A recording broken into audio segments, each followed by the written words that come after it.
Hey there, it's Tessa with Hip Over 50. American accent, British born, dual citizen. This is my take on living in England and how you can live in England too. So remember when we used to just plan vacations and then we might plan a move. But now it's all kind of blended in together. People are going on long-term travel. They are planning to move overseas, moving abroad. Since the pandemic, we've all become a lot more footloose and fancy-free. I think it kind of gives people a kick in the butt to say, you know what, if I'm going to do it, I better do it now, because who knows when things might change or my life might change. So I'm going to take advantage of it while I can. And that's what I'm going to talk to you about today, because I think a lot of people that get in touch with me or watch me, they have a dream of moving abroad as well. They want to maybe move to England. It looks like a pretty nice lifestyle. You know, I think we're all about spending time and money on experiences now instead of stuff. And that is what's driving us towards making these moves, these big leaps of faith, these challenging ourselves to do something a little outside of the box. Do you want to really move, or would travel be enough? Will travel scratch that itch that you have to experience life more fully and maybe in another country? You know, I've been watching YouTube videos too, and some of these folks that are nomads, my hat is off to them. I don't think I could do it. You know, it's full-time travel. It's quite a commitment.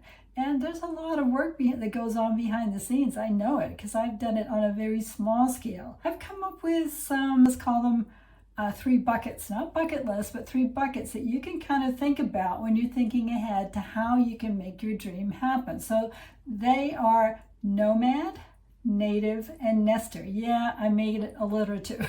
I love an alliteration. So nomad is a full-time traveler. You take everything with you as you go. You've already packed up everything you used to own, either donated it, sold it, gave it away, and now you're just living with what you can carry. And I guess if there's 2 of you and you can spread the load, that might be a little bit easier, but I can't quite imagine doing that. But travel is your full-time gig. You don't have a home base. You plan everything on the fly. And maybe you're planning on coming back to a home base at some time in the future, but maybe not. Maybe that's still up in the air, depending on what you find out. I think a lot of nomads may use that as a stepping stone to find a country where they want to settle down. So the pros of being a nomad, as I can see it, are you're only paying for your home when you're using it. You know, whether you're in an Airbnb or a VRBO or something like that, you're not paying for 2 homes. And you've got lower costs because you don't have the toys anymore. You don't probably have a car. You know, you've given up the boat, the ATV or whatever it is, any other extra expenses that you used to have with a home base, those are gone. So it's just you and your suitcase and the roof over your head, or the Airbnb over your head. So I think it must feel very freeing. I know when I don't have a lot of stuff at times when I first moved over here and I didn't have a lot of stuff, it kind of feels freeing. You know, you feel like you're not weighed down by your things. And like I said, you get to try out different home countries. There are some cons though, and I got kind of a list of them here. See if you agree with me to being a nomad. Well, you're giving up a home base, and that can be a little bit scary, you know, knowing that you don't have somewhere to come home to, literally.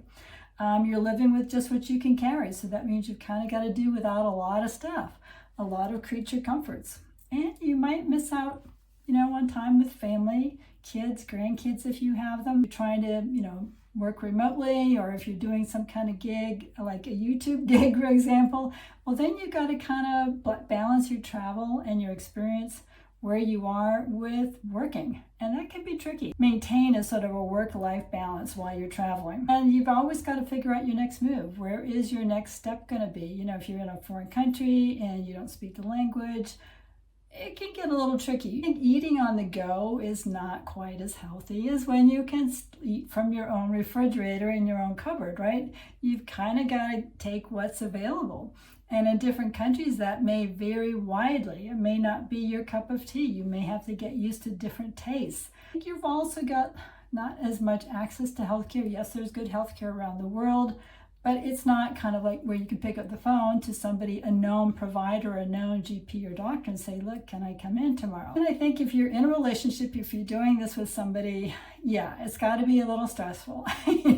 Being with somebody 24/7, even if you get along really well, There's a lot of moving parts to life on the go, and that has got to put a little pressure on even the best of relationships. So who is nomadic life for? Well, this is the way I look at it. You've got to be a bit of a risk taker, an out of the box thinker, probably have a growth mindset, and you are healthy and energetic. And maybe you want to tick more boxes. You want to see a lot of places. So the next one on my list is living the native lifestyle. This is what I've coined for somebody who is traveling part to full time. So this is kind of what I did between 2016 and 2019 when I moved here sort of full time. I was coming back and forth, sometimes for a month at a time, 2 months, 3 months, one time up to 6 months. And that was kind of the way I wanted to keep things going.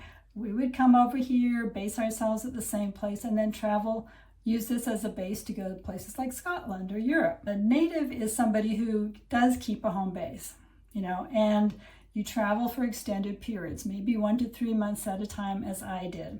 And you're primarily going to 1 or 2 places. Maybe you're scoping them out for a potential to become your next home. And you're living like a native, more like slow travel.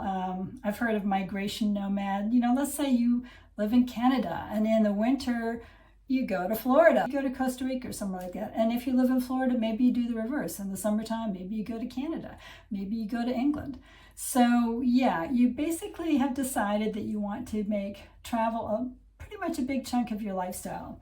And I think the pros of that approach are it's more relaxing than being on the go all the time. You have the ease of managing your finances, your taxes, and even your relationships when you go back home.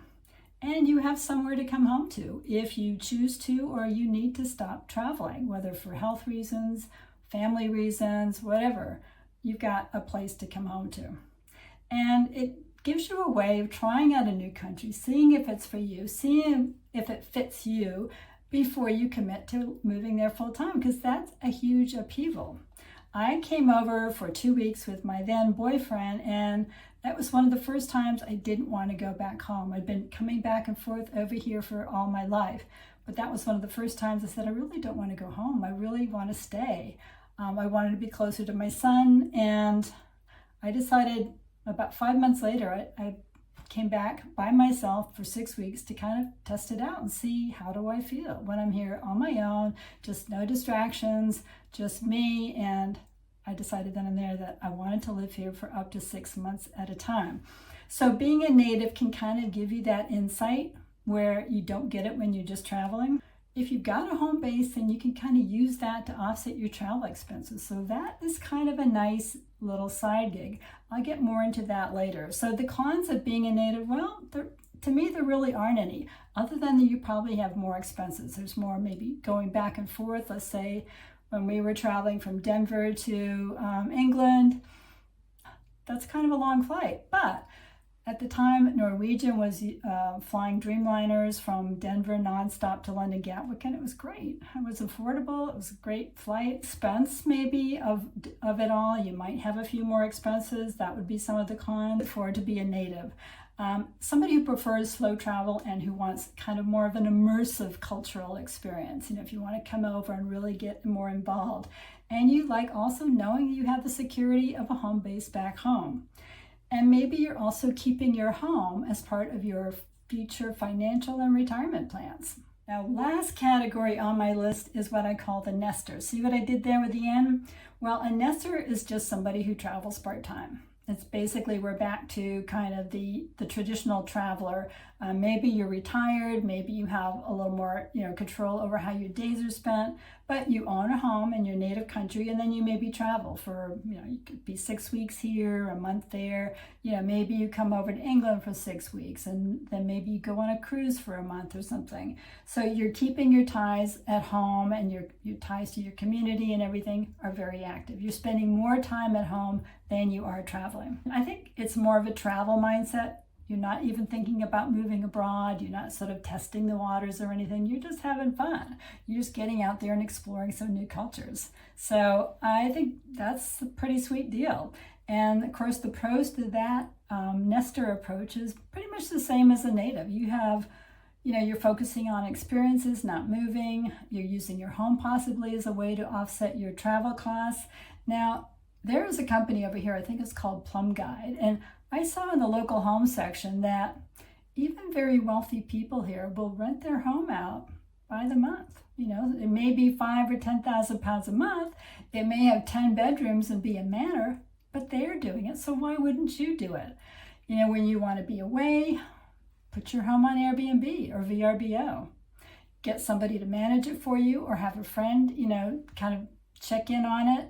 But yeah, why not? And you can also do a home exchange. You know, find somebody in a country where you want to explore and spend time. See if they want to swap homes with you. There's definitely a lot of home exchange opportunities out there. At the very least, you could get a house sitter to come in, take care of your place. Maybe if you have pets, take care of those as well. So there's a lot of different ways, but I think using your home as kind of leverage, especially if you own it free and clear, that you don't have, you know, the normal mortgage costs and everything like that. And if you want to offset some of your travel expenses, or you just don't want to leave your home empty for, you know, weeks, potentially, or months at a time, why not consider renting it out and making it pay its way? Those are some of the ways that I think that you could be a nester and make that really work for you. I think the only cons are basically more expense, similar to native, and you just don't experience the lifestyle as you would if you were living as a local or as a native. You know, you're just not there really to immerse yourself in lifestyle. You're there just to kind of have fun and experiences. I think being a nester is for those who like the status quo of home, but still want to travel and explore. And you prefer to go to a variety of destinations rather than go back to the same places. When I was coming over here, I really didn't have any, I mean, I wanted to travel to Europe, etc., but I didn't really have a desire to go anywhere else. This was my go-to spot. If you are using your home, as I said, if you're a native, you can, if your home is part of your investment portfolio, part of your financial or retirement future planning, yeah, it makes a lot of sense to hang on to it. I think it's a lot easier to hang on to a home than it is to sell it and then have to start over again. You can manage to hang on to your house even if you downsize. You know, you can sell your house and buy a condo or a townhome. You know, maybe got 2 cars, sell one and just keep 1 car, and then just sort of, you know, get your life to the point where it's super manageable, where you can kind of turn the key and turn the door and go without too many headaches. That to me is ideal. That will give you the most flexibility and the least headache while you're out of the country. Can you see yourself or your partner in any of these scenarios?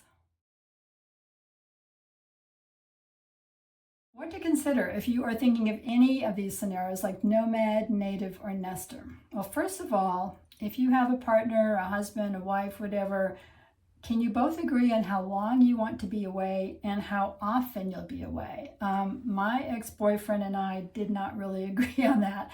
I came back from my trip over here and I said, honey, I want to be in England at least 6 months out of the year. And I stuck to that because it was very important to me. I just was very focused on that, and I didn't really want to adjust it down. And he really only wanted to travel for 2 months out of the year. He was very tied to his home and his community and his family in Colorado. So then the pandemic came along, and you know, that is what happened there. So I think you both have to be kind of on the same page. It can change over time, obviously, but you both have to be enthusiastic and, you know, gung-ho about it to make it work. So that's one thing to consider. And I think, as I said earlier, I think it's easier to keep a home base than it is to drop back into the housing market, especially with the way things are going. U.S. real estate increased about 46-47% since the pandemic. Ouch. So yeah, if you've got a nice, sweet mortgage deal, a pre-pandemic mortgage deal, hang on to that baby. Hang on to your house and use it to help you travel. And I think, yeah, even your credit score. I kind of looked this up a little bit. I think if you're away a lot or if you don't have a home address, your credit score may suffer because they look at how long you've been somewhere, et cetera, et cetera. Now, if you don't need credit, if you're buying with cash, don't worry about it. But if you are selling your home and thinking, well, when I come back from being a nomad, I can just pop down and, you know, pick up another home, it may not be quite as easy. Again, unless you're paying with cash. Can you get good health and dental while you're on the road or on the fly? I mean, there's some great healthcare providers, especially in Europe. I've talked about the NHS over here in the UK. But let's face it, it's harder to maintain, I think, your health, whether your physical health, your mental health, whatever, when you're on the road. So that is something to consider. And that follows right into my next question. Are you resilient? Both emotionally and mentally. Can you handle some ups and downs, some, little sturm and drang now and then? I'm saying, if that happened to you, would you be prepared? Would you be able to roll with it? And that's definitely something to consider. So along with that, do you have an exit plan? Whether you're doing it on your own or you're doing it with a partner, what's your exit plan? Are we going to do this for 2 years and see how we feel and have a discussion at the end of that and then decide if we're going to move somewhere or if we're going to go back home? Have an exit plan. Think ahead a little bit anyway. I certainly, I'm not very good at that, so I'm giving you advice that I don't really take myself, but I think it's important, if you are doing this with someone else, to definitely have an exit plan and at least talk about what your goals are. Do you have to move to experience a different lifestyle? Heck no. I think being a full-time resident here is just not realistic for a lot of folks. Unless you've got family ties, unless you meet somebody who's a British, citizen, unless you can get a worker's, study visa, it's very tough to get full-time residency here. And it's a lot of hoops you got to go through. You can get the visas and then you can kind of ladder your way into it, but you've got to really be persistent. So I'm asking you, do you really need to be a full-time resident to get, to kind of scratch that itch? I don't think so. I would still be very happy with splitting my time between here and the US. I'm in England. Not maybe, full-time, but I would be happy to go back and forth. I think that's the best of both worlds. So really give it some thought. Would you be just as happy being here? Let's face it, guys. This is a sweet deal they give you here. No other country allows you to stay here for up to 6 months without a visa. The US, it's 90 days. Europe, it's 90 days out of 180. And yeah, 6 months is 180 days. That's pretty sweet. And there is no restriction on how you use that. As long as you have a return ticket and they can see you're going home, you're good to go. You could come over and buy a house, live in it for, let's say, up to 6 months at a time, and the rest of the time, rent it out on Airbnb to cover your costs. Why not do that? And then have your home back in the US or wherever. I think that's the way to go. If you just want to experience a lifestyle, you can certainly do that and come over and enjoy the best of it and leave during the bad weather months. And like I said, best of both worlds. So there you go. If you have any questions about any of this, I'm more than happy to answer them. Put something down in the comments below. And thank you so much for watching. I always appreciate it when you tune in. And I hope to see you very soon on my next video. And meantime, take care of yourself. Bye for now.